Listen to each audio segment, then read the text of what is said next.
All right, let's get going on today's meeting.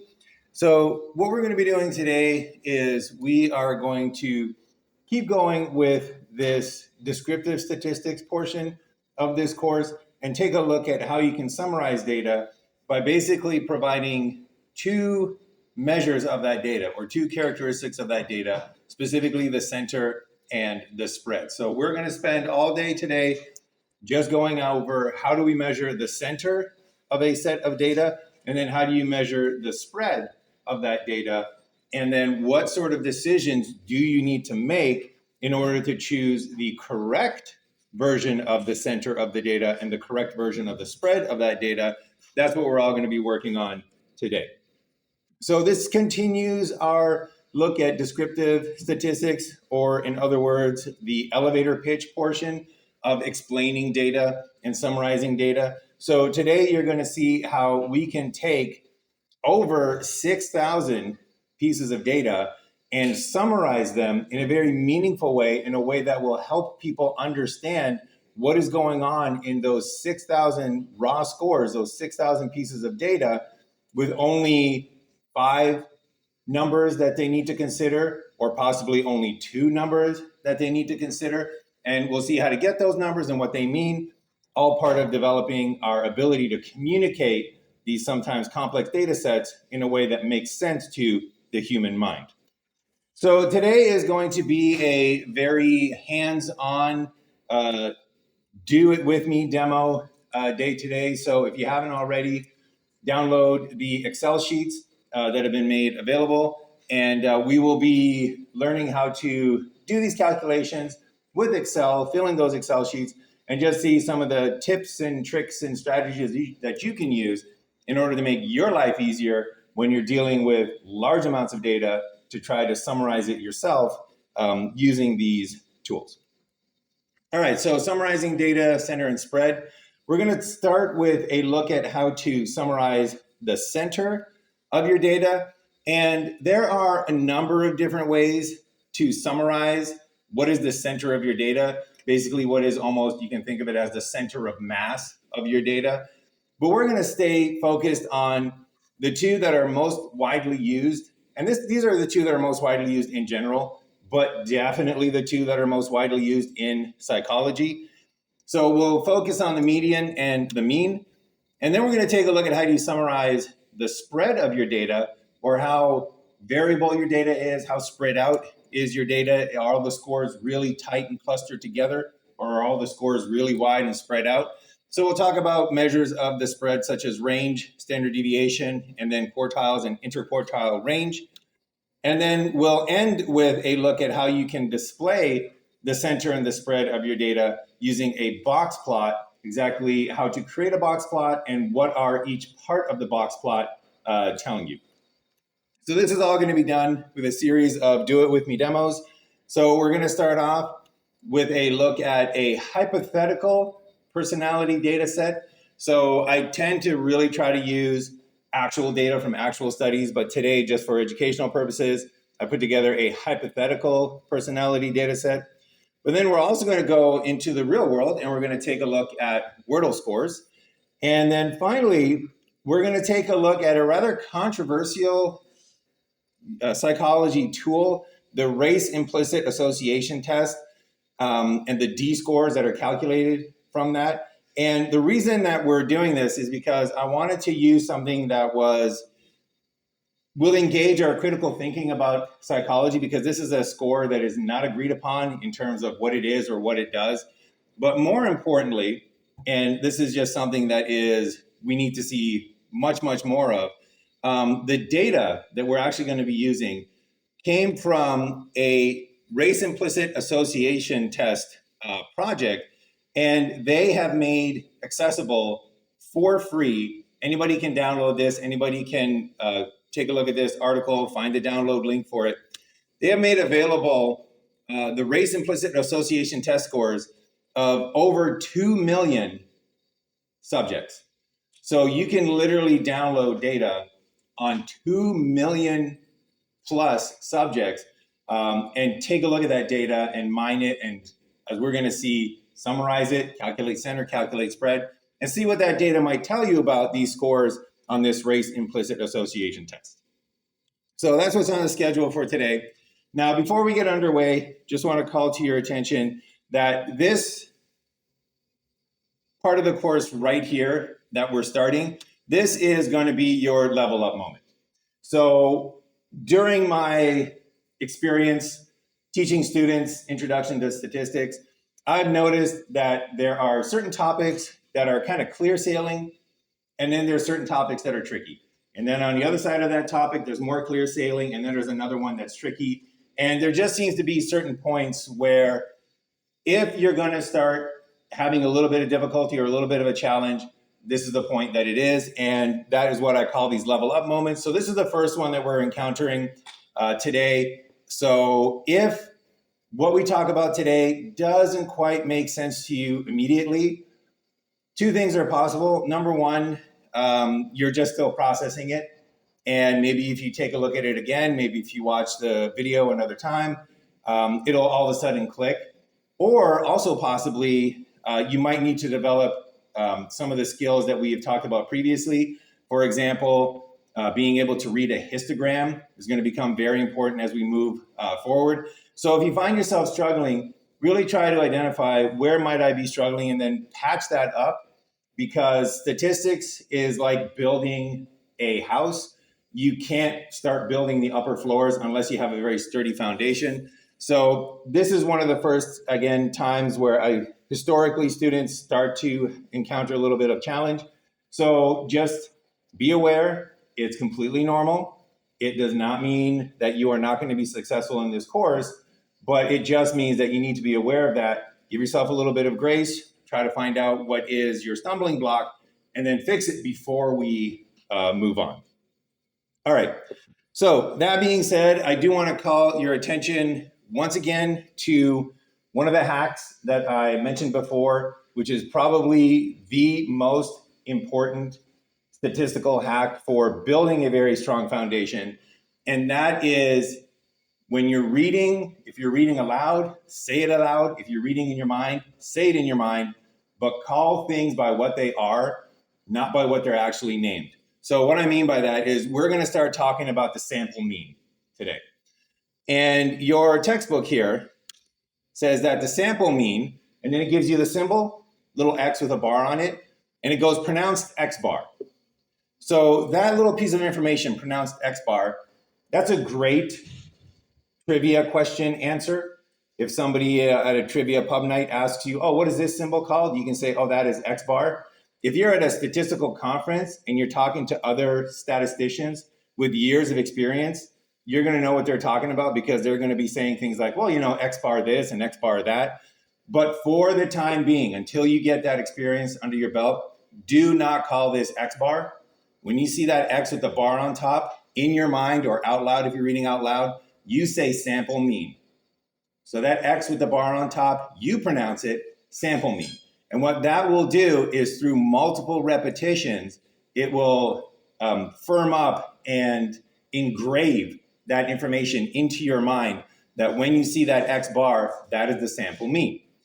And then when you see other symbols, like there at the bottom, the population mean, we'll use the symbol mu, the Greek letter mu, pronounced mu. So again, know that that is the symbol for population mean, but do not call it mu, because X bar and mu are meaningless. But if by the time we get to inferential statistics, you have been calling that X bar sample mean over and over and over again, and you have been calling that mu symbol population mean over and over and over again, then when we start talking about sample means and population means and how we're going to use sample means to predict population means, that will be so engraved in your mind in terms of what they are that it'll almost be like you can just decode the symbols automatically. So again, make it easy on yourself. Send your future self a gift that your future self will love. Call these X bar every time you see it sample mean. Call mu every time you see it population mean. And you'll see that in my lectures as well. I will very rarely ever say X bar or mu, but you will see me say population mean, sample mean, I might call out what the term is, but I will never use the term alone. It's just good practice. It'll really help you make sense of it, because sample mean is going to make a lot of sense after today. Population mean is going to make a lot of sense after today, because we know what those words are, and we already have those concepts in our mind that we can draw on.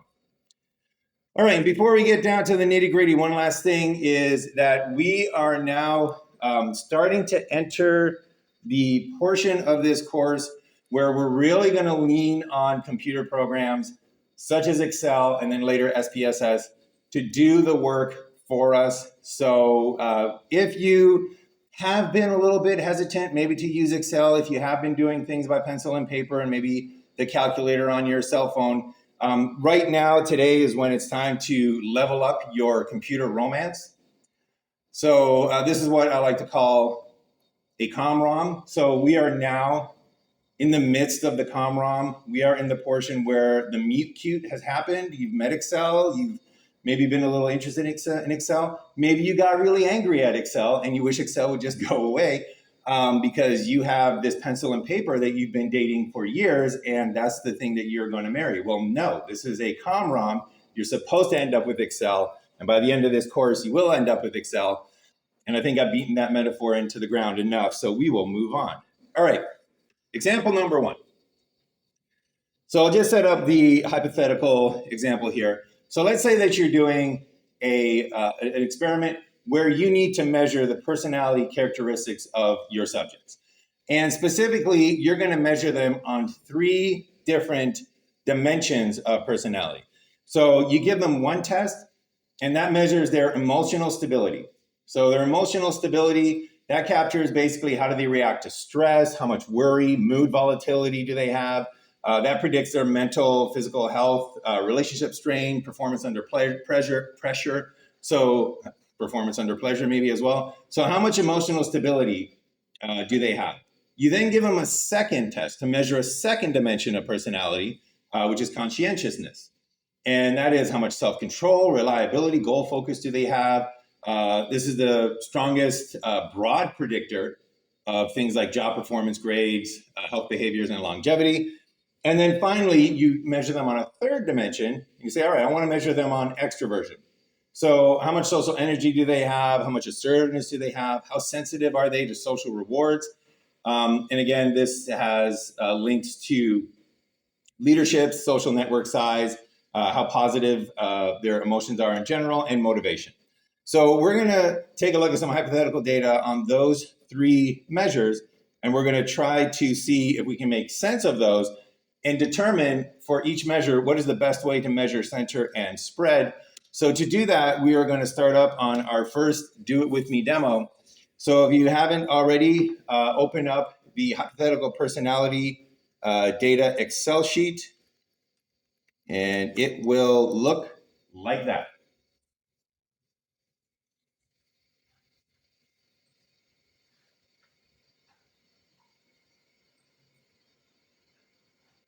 So does anybody not have that open? We're good? Okay.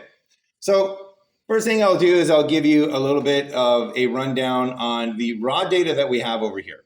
So the first thing to know about the formulas that we're going to be using and the techniques that we're going to be going over today is that you need to have access to the raw data.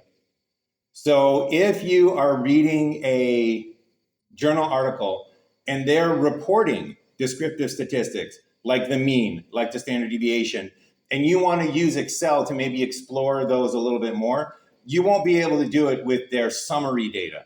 What you need is you need the actual raw data. So if we're going to use the techniques that we're going to show today, you need to have the scores for each participant. So here in this A column here, we have participant, and this is just the number of each participant. So it goes from participant 1 all the way down to participant 100.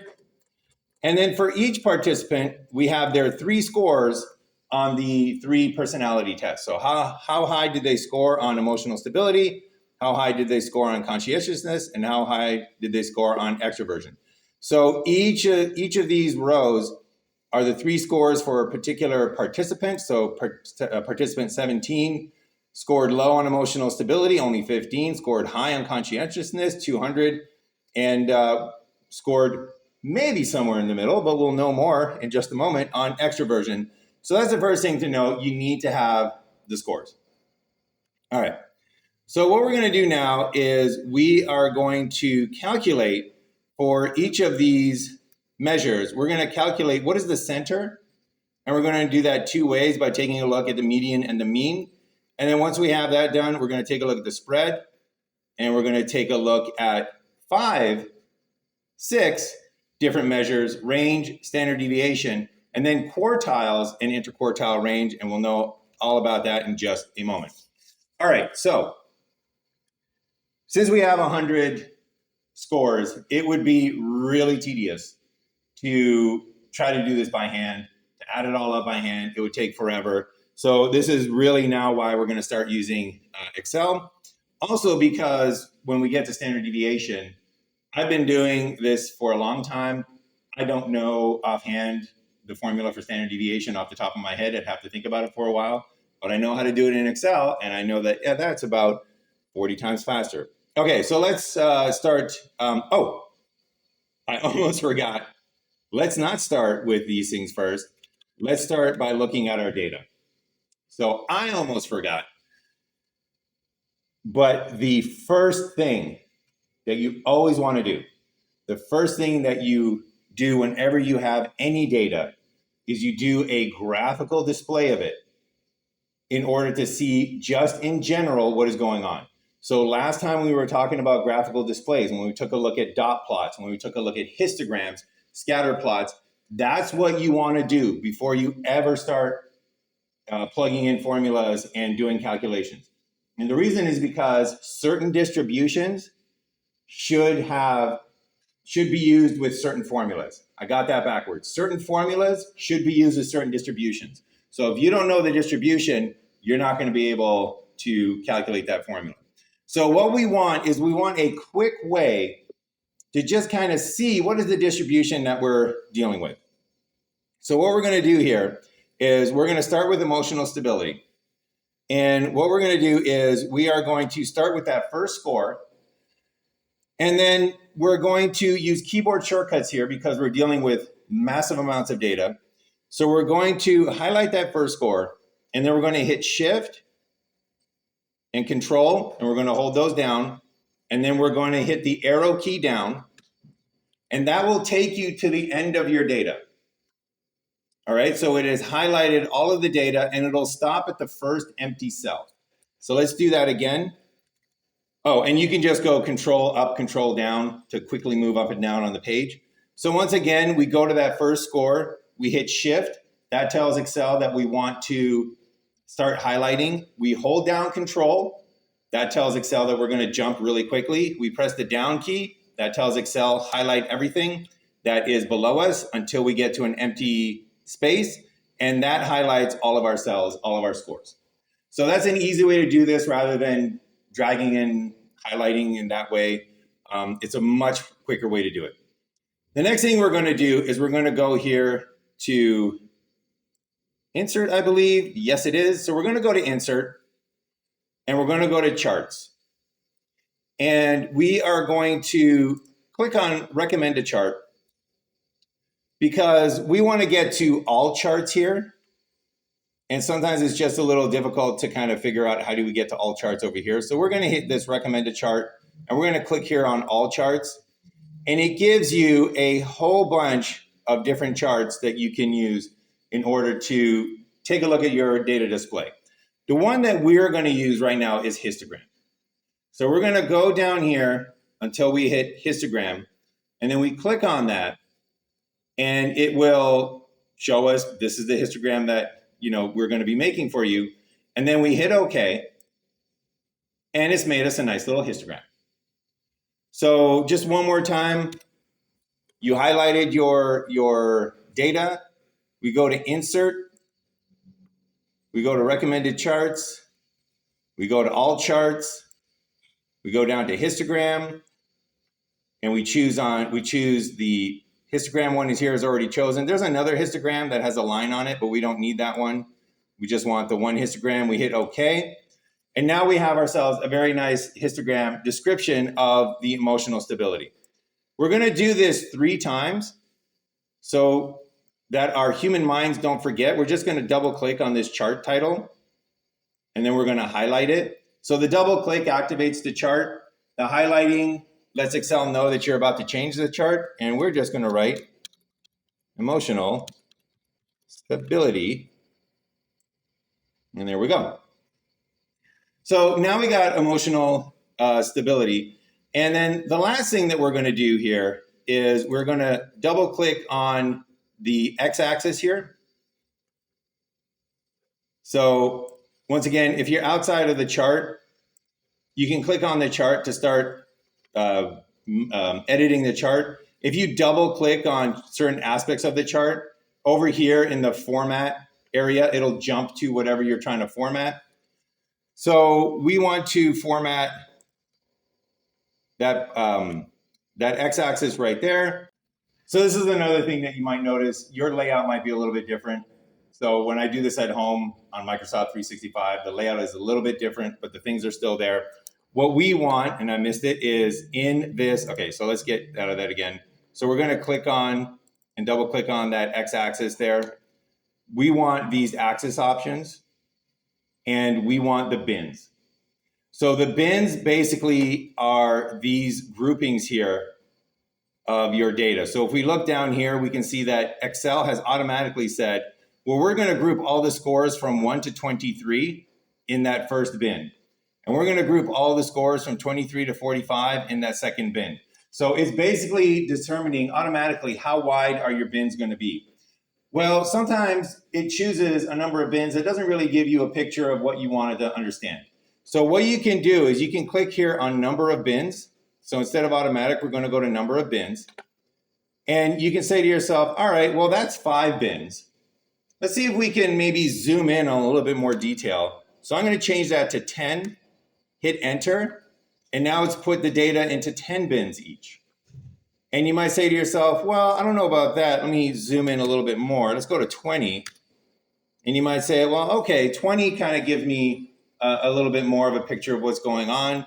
Maybe somewhere in between. Let's give it 12. All right, we'll go with 12, right? So this is just a very quick and easy way to take a look at your data, to take a look at the distribution. We can see here on this distribution, we don't even have to know exact numbers or anything like that, but we can see here on this distribution that there's no missing gaps, that the distribution is pretty symmetrical, and that helps us make decisions in terms of what we're going to be, how we're going to measure our mean and our median and our spreads.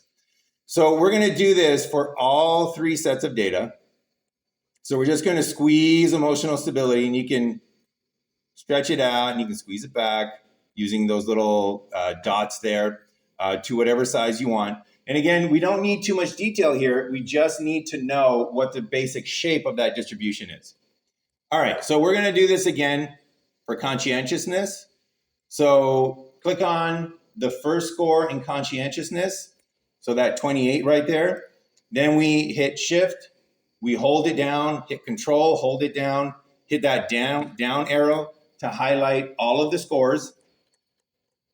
And then we go to insert and go to, I believe that's histograms as well. Oh, okay, so there's another way to do it. They have the little histogram symbol. If you have that, you can click on that and it'll show some of the statistics ones. So we're going to do histogram here. And then we are going to rename this one. So that is conscientiousness. So again, just double click on that title, highlight the text.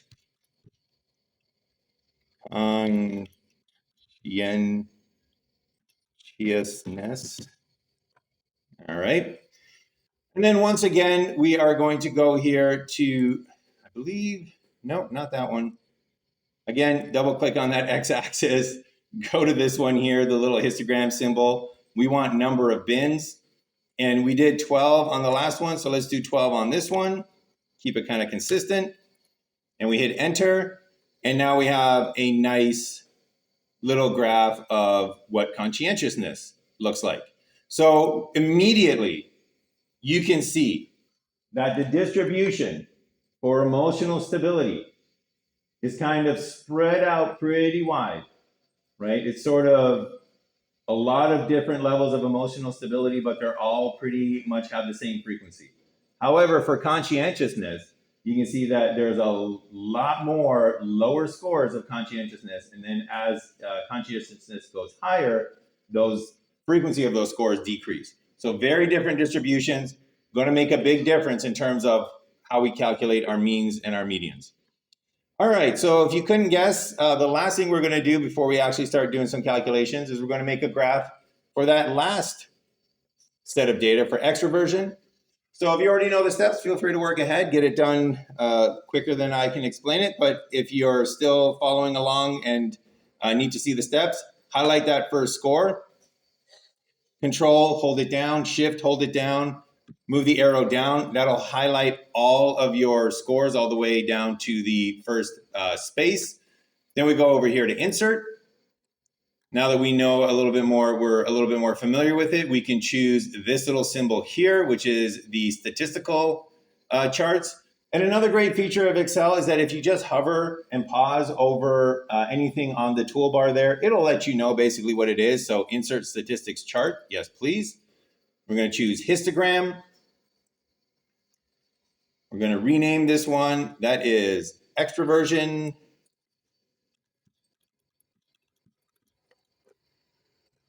All right, double click on that x-axis. And we have the axis options. And with the bins, we don't want automatic. We want number of bins. And once again, you can choose as many bins as you want. So again, if we think, well, maybe 20 is the way to go here, we could do that. But we'll keep it consistent with the other ones and we'll keep it at 12. And then we're just going to squeeze it over a little bit so we can get everything on the same screen. Okay, so now we can see our three scores. So we have emotional stability, we have conscientiousness, and we have extraversion. And you can see that each score is distributed in a very, very different way. So we have emotional stability. It's got one basic mass, which is a unimodal distribution. So it's only got one shape to it, and it's pretty much symmetrical, right? What's on the left over here is the same thing on the right. It's basically a mirror image of each other. We have conscientiousness. Conscientiousness is a unimodal distribution. There's only one basic shape, but this one is skewed. This is skewed to the right. So whichever way, you can think of this as an animal with a long tail, whichever way your tail is pointing, that is the direction you're skewed in. And then we have extraversion over here. And extraversion is a bimodal distribution because there's two kind of data masses. We have the low scores over here, and then we got a gap, and then we have high scores over here. So we got three different sets of data, and we're going to see what the calculations do for each of these sets of data. All right, so how do we do these calculations? We've taken a look at the data. How do we do the calculations? Let's start with the median. The median is really, really easy. So we're going to hit equals. And so first click on that cell under emotional stability and next to median so that we have it labeled properly. We hit equals, and the formula for median is just median. So once again, Excel tries to guess what you're doing, and then it'll let you know, hey, if this is what you're doing, that returns the median, or the number in the middle of a set of given numbers. That's exactly what we want to do. Open that parentheses. We want emotional stability, so we're going to highlight the first score in emotional stability, and then we're going to use that keyboard shortcut, hold Shift, hold Control, press the arrow key down. That'll highlight everything.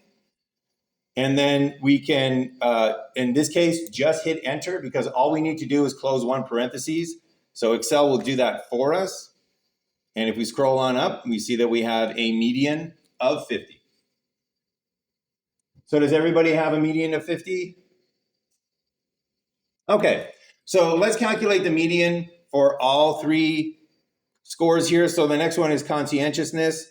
So once again, we're going to hit equals. We're going to put in median, open the parentheses, click on that first conscientious score, and then to highlight all of it, Shift, Control, hold those two down, press the arrow key down. That will highlight all the scores. Because it's a simple formula and we only have the one parenthesis, we can hit enter and Excel calculates it, and we see that the median for conscientiousness is much lower than the median for emotional stability.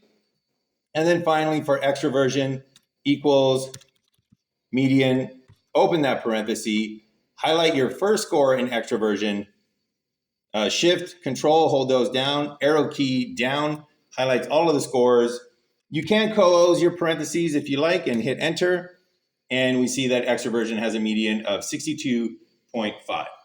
So right now we're just doing how to calculate medians. When we start interpreting these scores, I'll tell you exactly what the median is. But for right now, we're going through the formulas for calculating it. So those are the medians.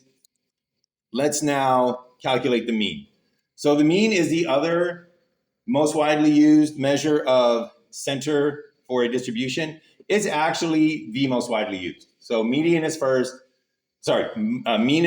median is second, and then other measures are rarely ever used. So for this one, it's a little trickier. So just a little bit, not too much. I saw some faces. It's not like it's super trickier. The only trick is that you're calling it the mean, but in Excel, we're going to put equals and we're going to put average. So the formula for mean in Excel is average. So once we get that, we open the parentheses. That lets Excel know that we're about to give it some data. Since we're doing emotional stability, we click on the first emotional stability raw score, shift control, hold those down, down key, arrow, highlights all of the data, and then we hit enter, and we have ourselves a mean of 50 for emotional stability. All right, so this next one here, I'm going to do something wrong just to show you what is going to happen. Not if you do this wrong, but when you do this wrong, because it will happen to you. What happens is that you're going to call the mean, the sample mean, or the population mean as you read it. So when you're thinking of this measure of spread, you're going to think to yourself, sample mean, mean, mean, mean, mean, mean, mean, mean. It's going to be engraved in your head, mean, mean, mean. One day you're going to go to Excel and you're going to say, oh, I need to calculate the mean. I know how to do that. Equals mean, open parentheses. Let me get those conscientious scores. All right, close that parentheses, hit enter, and Excel is going to go #name. So what Excel means by this is that it does not recognize your formula. That's all that it means. So what you're going to do is you're going to look at this. You can double click it. And you can say to yourself, oh, I made that mistake Dr. Yurichevich told me I was going to make. How did he know? It's because I've made this mistake like at least 3 times every project whenever I'm trying to do this. Because again, that word is just ingrained in your mind. All you need to do is just double click on the formula, put in average, and it'll calculate the average. All right, but just know if you get that #name, that just means you've either misspelled the formula. Sometimes you might write median instead of median, or you're using a formula that just doesn't exist. In this case, mean does not exist. It's equals average. All right, and let's get that average for extraversion. So equals average, open your parentheses, highlight that first score, shift control, arrow all the way down. We hit enter, and now we have our mean for the extraversion.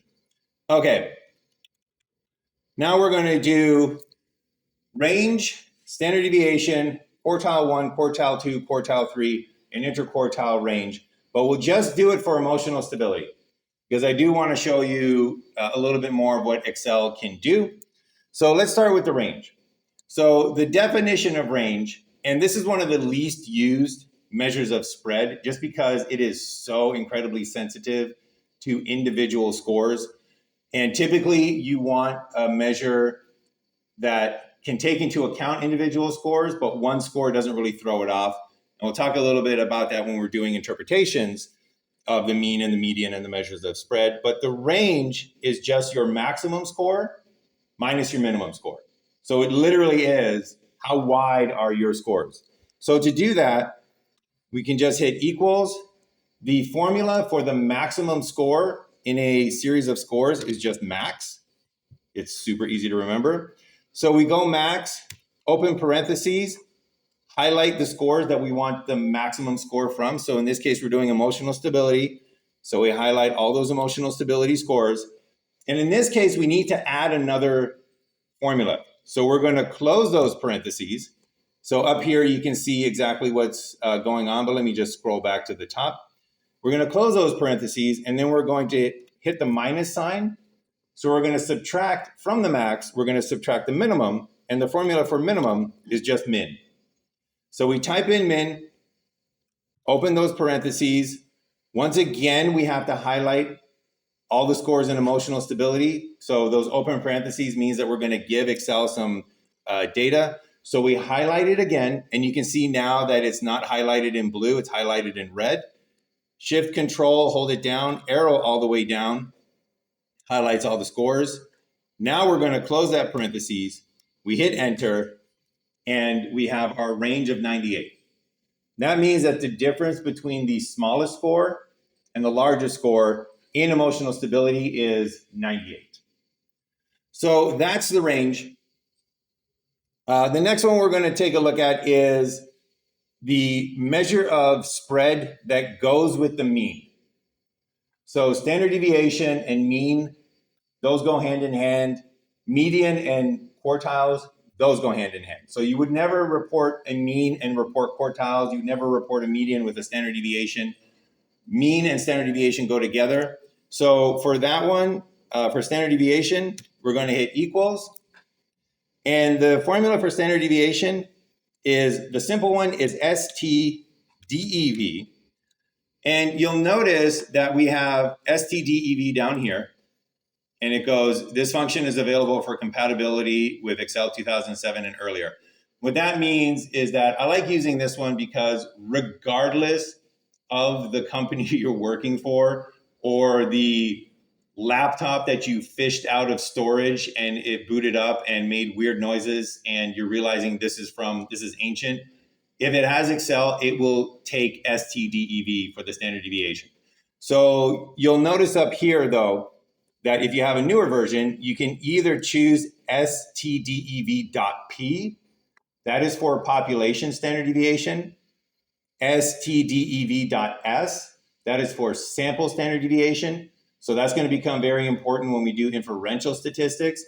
But just to show you how important sample standard deviation is, the default stdev, just standard deviation on its own in Excel, that is your sample standard deviation.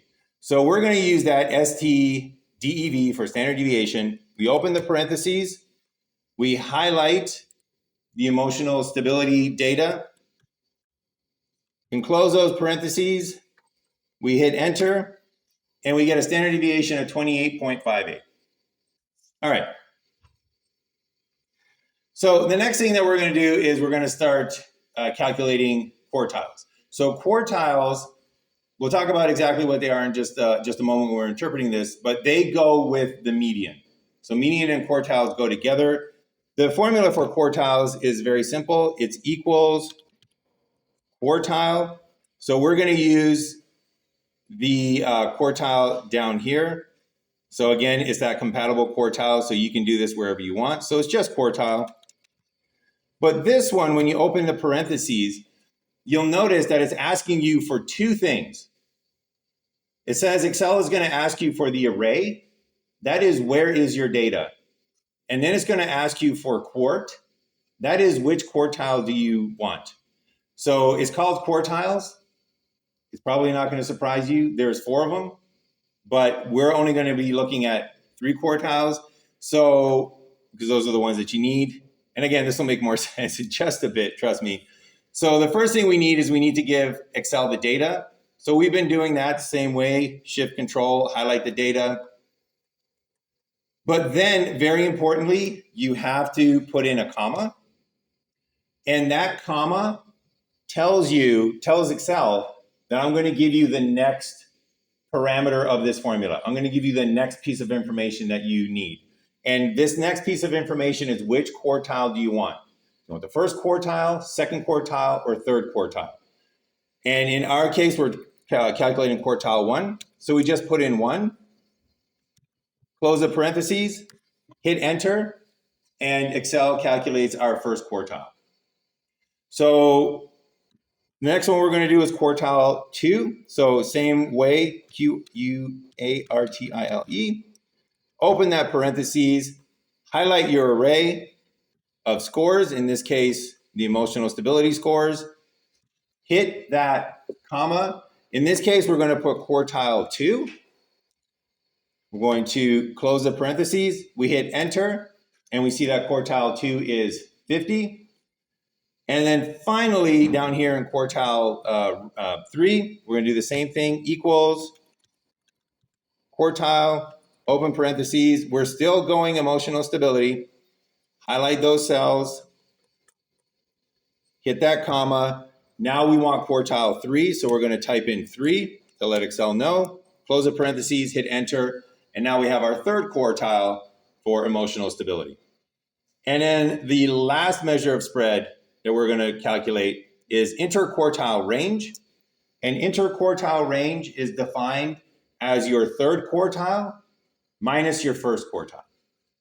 So we've calculated our third quartile, so we're just going to put equals. We're going to highlight that third quartile. We're going to put in the minus sign. We're going to highlight that first quartile. We hit enter, and it calculates our interquartile range.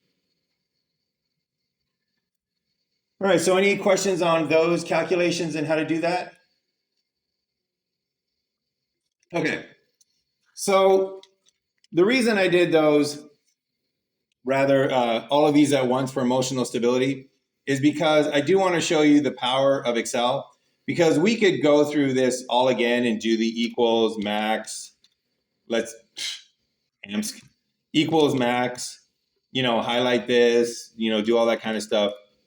But one of the great things about Excel is that if you know you're doing the same things over and over and over again, you can set up an Excel in a way where you can do the formulas once and then just copy and paste those formulas again.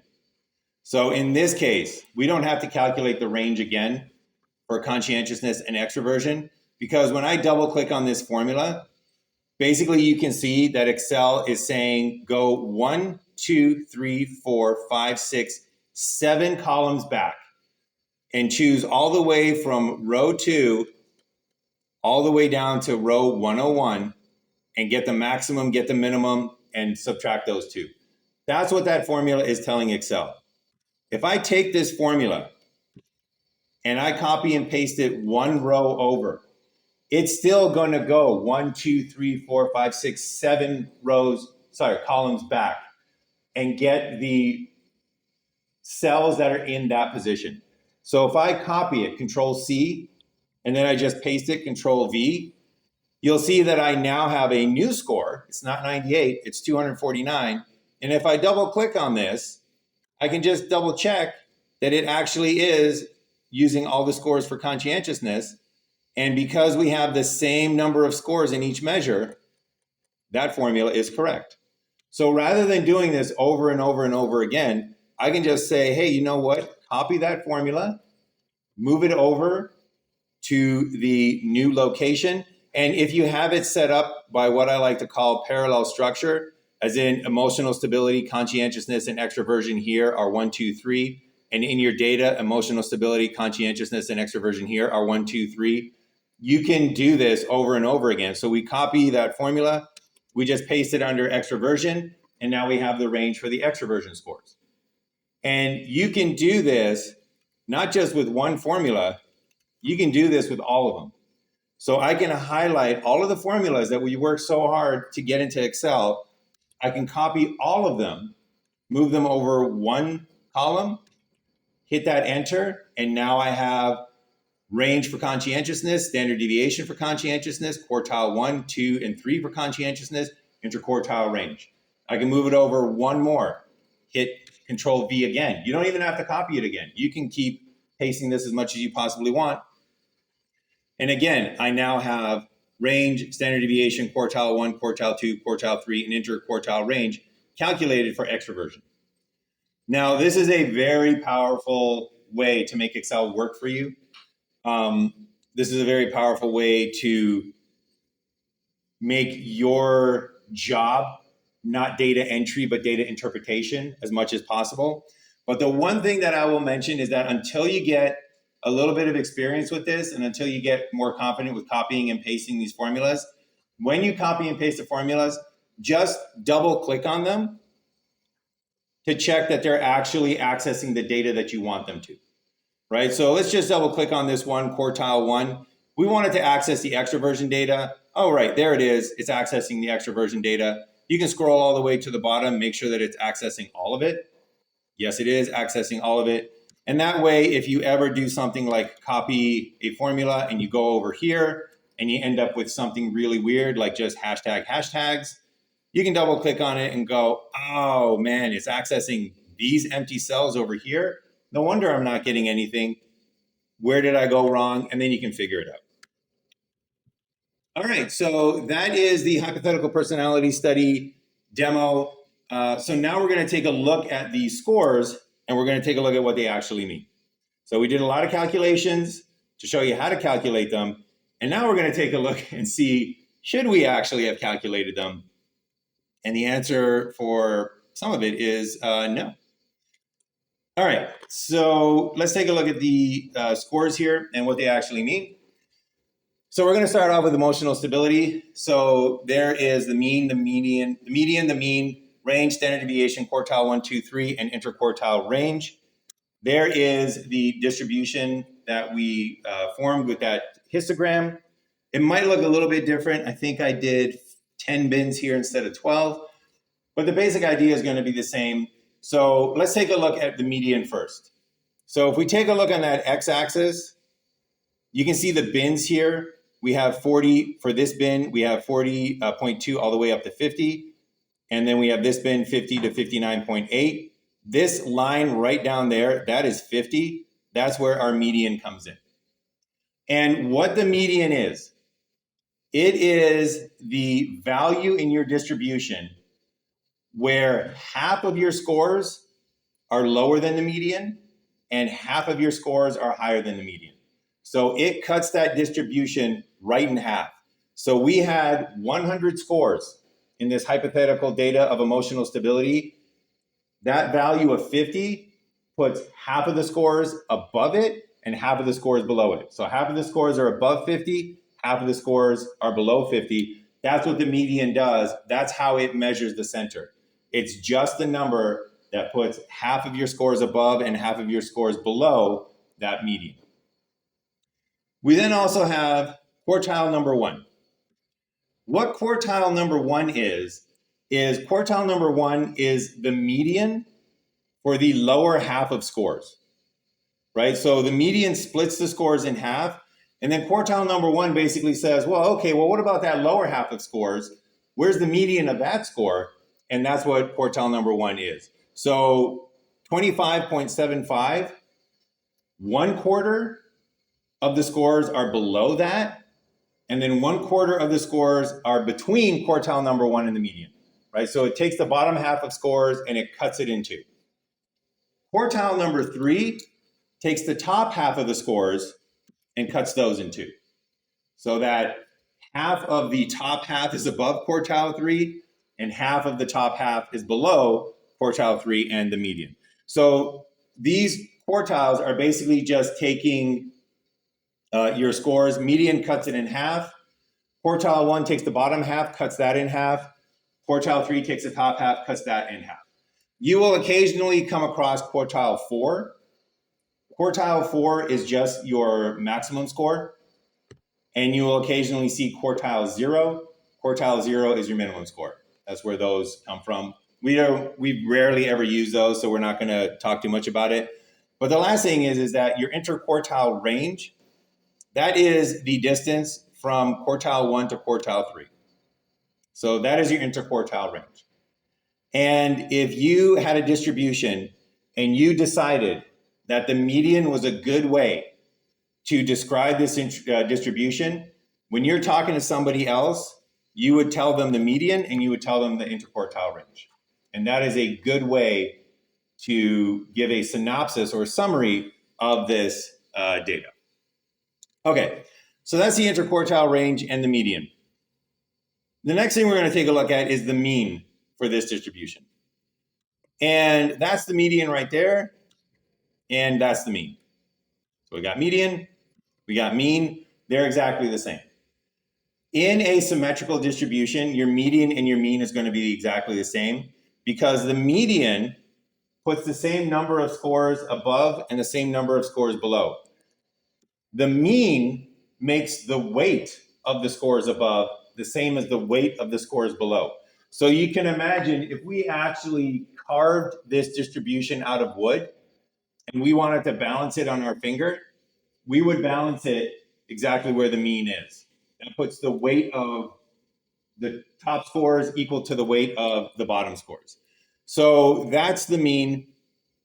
And the mean, if you're reporting the spread with the mean, you want to report standard deviation. And again, those will be the two numbers. If you decide that you're going to report the mean, those are the two numbers that will give a person an idea of the distribution. You would say, okay, the mean is 50 with a standard deviation of 28.6.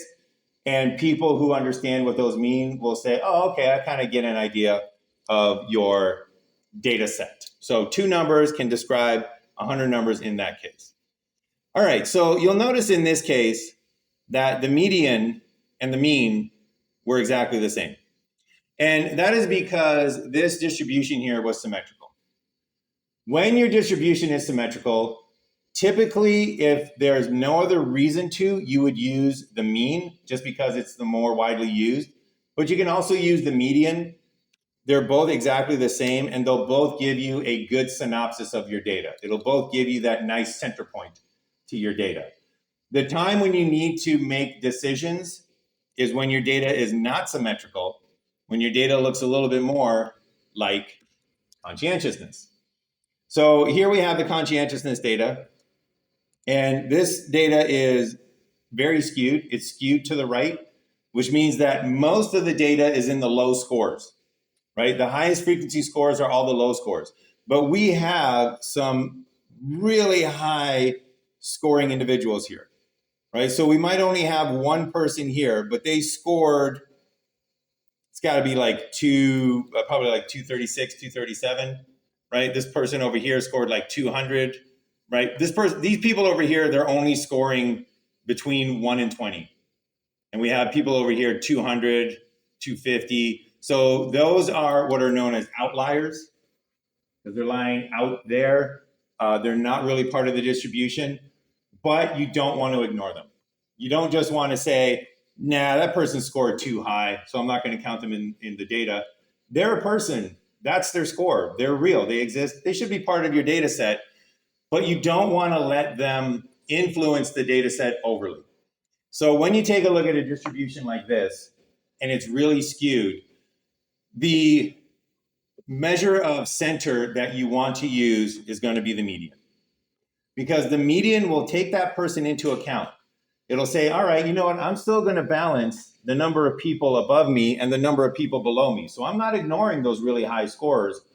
So I'm still going to take them into account.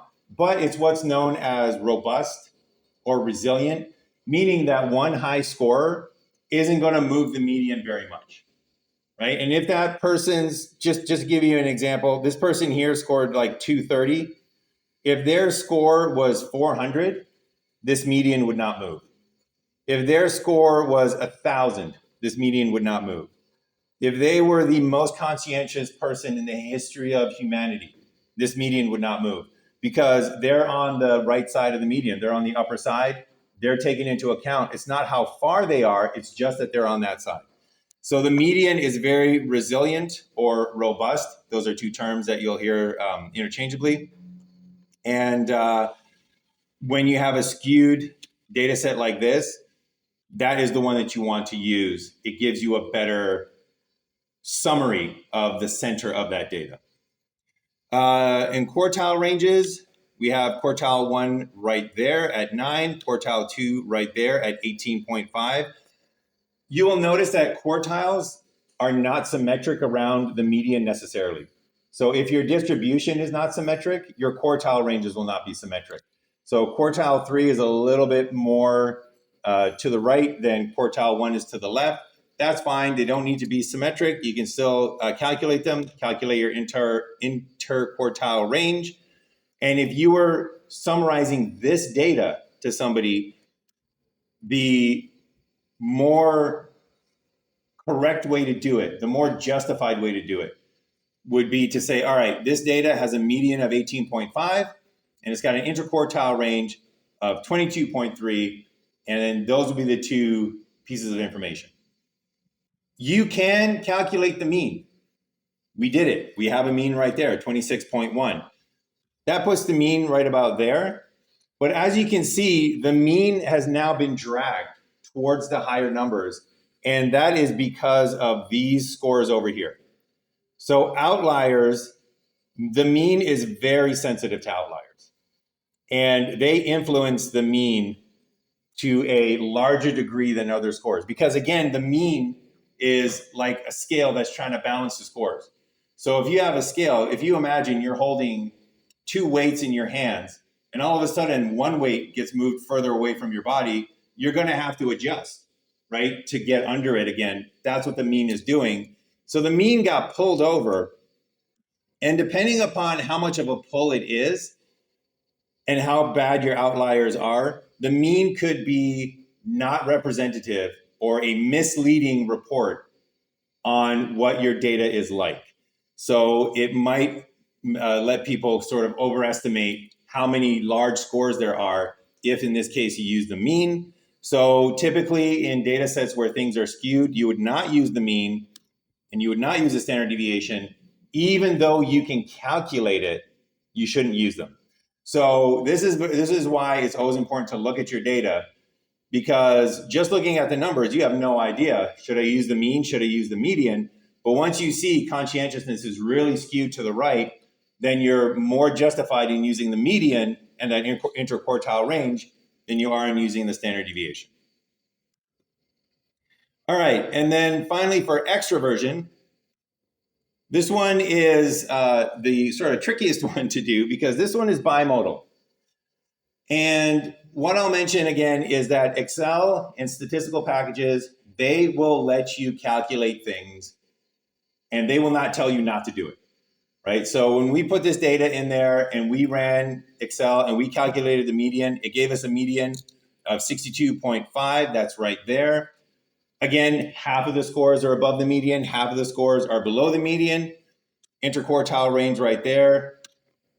Quartile 1 right there, quartile 3 right there, interquartile range right there. So again, these two numbers could summarize this information, could summarize this data set, and Excel will calculate those for you. However, it doesn't really kind of get to the heart of this data, because what's going on here is we actually have two sets of data, right? It's one set of scores, but there is clearly a group of people that are scoring low on extraversion. And there is a separate group of people that are scoring high on extraversion. So we have one group of people scoring low here, one group of people scoring high here. And the more there's a gap with two different kind of centers of masses, the more likely it is that you're dealing with two separate, distinct categories of individuals in this case, and the less you want to use a single measure of central tendency. So if you have a bimodal distribution, you can calculate a mean. You can calculate a median. You can calculate the mean as well. You can calculate those standard deviations. But what would be more accurate in this case would be to actually say, hey, we got two sets of data. So for the low scoring data, well, here's the mean and the standard deviation for the low scoring data. For the high scorers, well, here's the mean and the standard deviation for those. If you just have the one number with the one measure of center and one measure of spread, it doesn't let the individual know, very importantly, that there are two separate groups of people in this distribution. So again, very important to take a look at your distribution and then based on the shape of it, make that determination. Do I go with median? Do I go with mean? Do I go with interquartile range? Do I go with standard deviation? Or do I have a bimodal distribution? Should I go with two medians and two interquartile ranges? All right, any questions on that? Okay. So we're not going to get to the implicit association test today, but I do want to get to that because it is a very important topic that keeps popping up in mainstream discourse very often. But we're going to end today by taking a look at some data that you probably have access to, some raw data on your own. So if you want to take a look at your own Wordle scores, we're going to see how you can do that. We're going to take a look at the tools that you can use to analyze your Wordle ability. So to do this, these are my scores here. And if you take a look at these, hopefully it's getting pretty, or at least much more automatic, that you'll take a look at this and you'll say, oh, hey, that's a distribution, right? So I'm going to assume everybody here knows what Wordle is. It was an absolute phenomenon a couple of years ago. But anyways, hopefully that you're starting to look at this and saying, oh, okay, well, there are 67 times that Dr. Yurichevich solved the Wordle with 6 guesses. And there are 217 times that he solved the Wordle with 5 guesses, and 388 times he solved the Wordle with 4 guesses, and 1 time that he got it in 1 guess. And that was not entirely fair, but it was not cheating the way that you probably think. And I might tell you that story one day. But anyways, that is my distribution for my Wordle scores. So we're going to do a little bit of an analysis on this. So this is going to be our final do it with me demo. So for this one, you are going to want to open Wordle demo .xlsx. So it should look like this. And the reason that we're going to do this is just to show you a really quick way that if you have a frequency table or you have a histogram like that that has the actual values, a really, really quick way that you can get those values into Excel so that you can actually do the calculations on those individual values. So for example, if I wanted to calculate what was my mean number of Wordle guesses, I cannot go here and start making a table and saying, okay, for one guess, I did it once. For 2 guesses, I did it 49 times. For 3 guesses, I did 310. I can make that table, but I can't use the formulas that we were doing with data that's formatted in that way. What I need is I need to make a data set where I actually have the number of guesses here that is for each of these numbers of words. So I need to represent that frequency. So it's super easy for a guess of 1. We need 1 guess of 1. We have that right there. So mission accomplished, we have 1 guess of 1. We need 49 2-guess entries. And the last thing that I want you to do is to go, okay, that's 1, 2, 3, 4, 5, 6, 7, 8, 9, 10, 12, 13, 14, 15, 16, 17, 18. Is that 17 or 18? All right, it kind of says 18 there, but I got 1 over there. I don't know what I'm doing. You're not going to want to do that for 49. You're definitely not going to want to do that for 310 and 388. That just gets massively tedious. So how do we do this? The easiest way to do it, and this is literally something that is fully transparent. I learned this yesterday. I love this so much. I was like, I got to put this into this presentation here. It's a super easy way to just populate things very quickly to the frequency that you need them at. So what we're going to do here is we're going to say, all right, we're going to start here at the 2. That's 1 entry of 2 guesses. I need 49 of those. So we're going to go up here to where it says B1, and we're just going to click on that. It's called the name box. We're just going to click on that. And then we're going to put in a colon, and we're going to put in a B. B tells you what column you want. So we're in B1. B is the column, 1 is the row. So we're going to say, all right, we're going to put in B, and then we're going to put in the frequency that we want. So we're going to put in B49. So B tells it the column, 49 tells it the frequency, and then if you hit enter, it highlights for you 49 rows automatically. And then what you can do is you can, whoops, sorry, 1 second. Like I said, learned it yesterday. We put in B49, we hit enter. Then what we're going to do is we're going to put control and we're going to hit D for down. And it puts you an entire list of 49 scores of 2. So let's do it with the 3. The 3 is in C, column C1. That's why the name box up here has C1 in it. We're going to click on that and click on it again so that we can edit the box here. We put in a colon. We are now going to keep it in the C column, but you can see down here that we want 310 scores of 3. So we're going to put 310 in there. We hit enter. It highlights for us 310 of these. And then all we do is we hold control, we press D for down, and it populates 310 of those. And we can do this for 4 here. So again, for 4, we need 388. So we click in the name box, colon, D 388. We hit enter, control down, and then let's do it for 5. 5 is in E, we start in E1. We click once to get into the name box. We click twice so that we can edit it. We put in that colon. 5 has 217. We hit enter.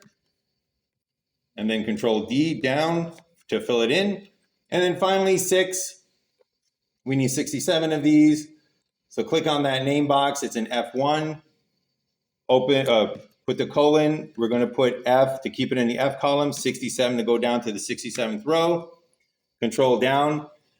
And we now have ourselves raw data entered into Excel very, very easily so that we can calculate the means, the medians, and the averages.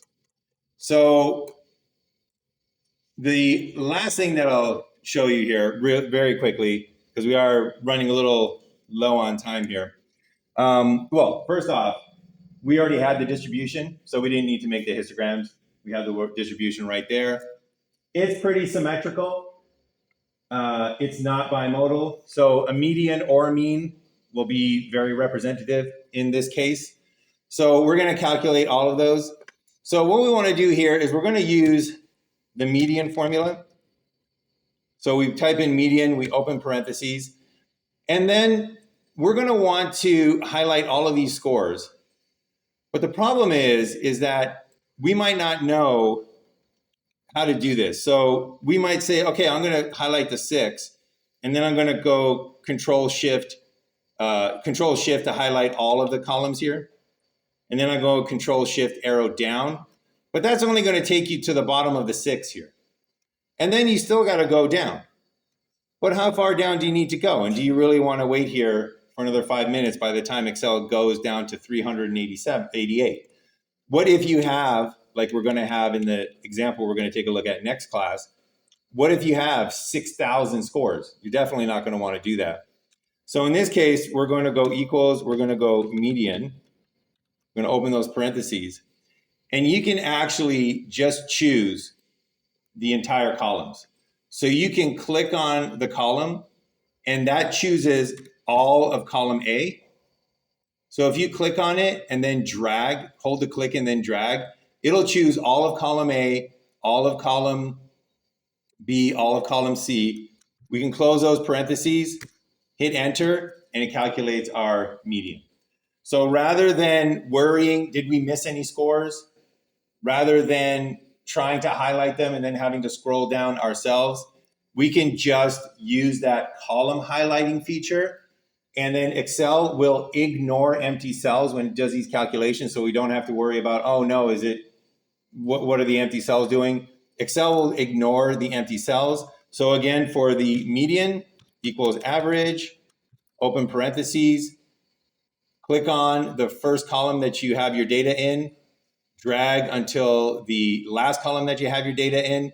And if you want to enter them in manually using your keyboard, you can just go A and then open, and then that column all the way to F, close the parentheses, hit enter. And again, you can double click and see exactly what's going on. And in that way, you can calculate this very, very easily. Get your median, get your mean, do the range, standard deviation. I'll leave that as a sort of at-home practice for you to calculate the range of standard deviation, quartile 1, quartile 2, quartile 3, and your interquartile range. And then that's a really easy way to make sure that you can get the data that you want without having to scroll all the way down. And you're going to like it a lot more when we get to that implicit association test where we got 6,000 scores. All right, so that was the demo for Wordle. So just to kind of put a pin in this, this is the Wordle distribution for my history playing the game. That's the median right there that we calculated, a median of 4. Quartile number 1 was 3. Quartile number 4 was a score of 4. Sorry, score of 5. So the interquartile range is 2. So I could go to somebody who is a statistician and I could tell them, hey, you know what? My Wordle median is 4. My interquartile range is 2. And they would basically know, oh, okay, I kind of get an idea of what that distribution is like. And the median and the mean in this case are almost exactly the same. So the median was 4. I believe the mean was like 3.9, was it? And that's because this is basically a symmetrical distribution. Little bit of a skew down to the left there, but that's mostly because the game cuts you off at 6 guesses. But again, in this case, the mean would also make sense to use. So we have a mean, and there's your standard deviation. And that's a nice way to summarize this data set as well. All right, so we are not going to get to the implicit association test today with the over 2 million scores. We are going to be doing that next time because we still got to look at box plots and how to graphically represent this. But hopefully today has given you a little bit more insight on what the mean is, what the standard deviation is, what the median is, and what that interquartile range is. And hopefully it's made you a little bit more comfortable using Excel and being able to use it in a way that is effective. So I would highly, highly recommend when you're doing your homework, when you're doing the pre-tests, when you're doing any sort of calculations in this course, if you have access to Excel, open it up, even if it's just 5 scores that it's saying, take the sample mean of these 5 scores, pop it into Excel, get very familiar with it, get kind of that automatic muscle memory going, because once you can power through and know the kind of tips and tricks with Excel and get comfortable with it, you can take what would be an hour's worth of calculations and boil it down to 5 minutes. And what that means is that you are now spending 5 minutes on data entry instead of an hour on data entry, and that leaves 55 minutes of your time to use what your mind was really meant for, which is, what does this data mean? How do I interpret this? And am I using the right measures? That kind of high level stuff that our minds were made for. So let Excel do the calculations, the crunching numbers. It's great at that. You focus on the interpretation. And other than that, we are done for today.